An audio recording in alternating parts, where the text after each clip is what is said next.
এবার জানাবো বাংলাদেশের বাইরে বড়দিন উদযাপনের খবর। বড়দিনের উৎসব আয়োজনের সবশেষ খবর জানাতে জার্মানি থেকে যুক্ত হচ্ছেন সহকর্মী শামসুজ্জামান উদয়। জার্মানিতে বড়দিনের উৎসব আয়োজন কেমন চলছে? যদিও সম্প্রতি ক্রিসমাস মার্কেটে হামলার ঘটনা ঘটেছে, আইনশৃঙ্খলা বাহিনী এই নিয়ে কতটা তৎপর আছে? কথা বলি আসলে সাম্প্রতিক মাগনিবুর্গের হামলার ঘটনার পর থেকেই কিন্তু পুরো জার্মানি জুড়ে যত চার্চ আছে বা এই ক্রিসমাসকে কেন্দ্র করে যত আনুষ্ঠানিকতার স্থান রয়েছে সেই সকল স্থানগুলো কিন্তু আসলে নিরাপত্তার চাদরে ঢেকে ফেলা হয়েছে। আমরা দেখতে পেয়েছি অতিরিক্ত পুলিশ মোতায়েন করা হয়েছে। এর পাশাপাশি আসলে সাধারণ মানুষকেও কিন্তু এখন বেশ কিছু নিরাপত্তা বেষ্টনীর মধ্য দিয়ে আসলে সেই সকল স্থানগুলোতে প্রবেশ করতে হচ্ছে।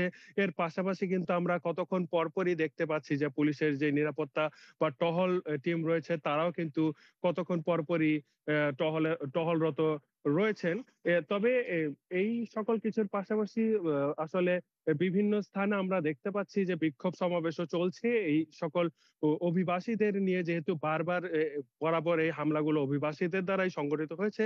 সেই জন্য আসলে এখানকার সাধারণ মানুষ যারা রয়েছেন তারা আসলে অভিবাসীদের বিরুদ্ধে বেশ কিছু বিক্ষোভ সমাবেশ করছেন।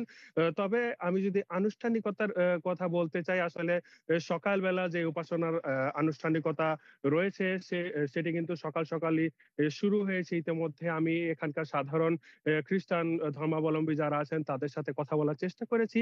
তারা জানিয়েছেন শুধুমাত্র উপাসনাই নয়, উপাসনার পরে আসলে তারা আত্মীয়স্বজন, বন্ধু-বান্ধব সকলে একত্রিত হবেন দিনটিকে উদযাপন করার জন্য। তাদের পারিবারিকভাবে নানা রকম আয়োজন করা হয়েছে সে সকল এই পুরো উৎসবকে আসলে উদযাপন করার জন্য। এর পাশাপাশি আসলে আমার এখানে মাত্র সকাল ৯টা বাজে, আসলে এখনো দিনের পুরোপুরি শুরু হয়নি। দিনটি শুরু হতে কিন্তু আরো নানা আনুষ্ঠানিকতা রয়েছে।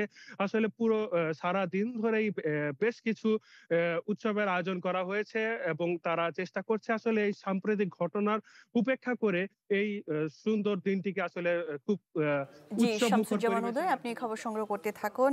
জার্মানিতে বড়দিনের উৎসব আয়োজন নিয়ে জানাচ্ছিলেন আমাদের সহকর্মী শামসুজ্জামান উদয়।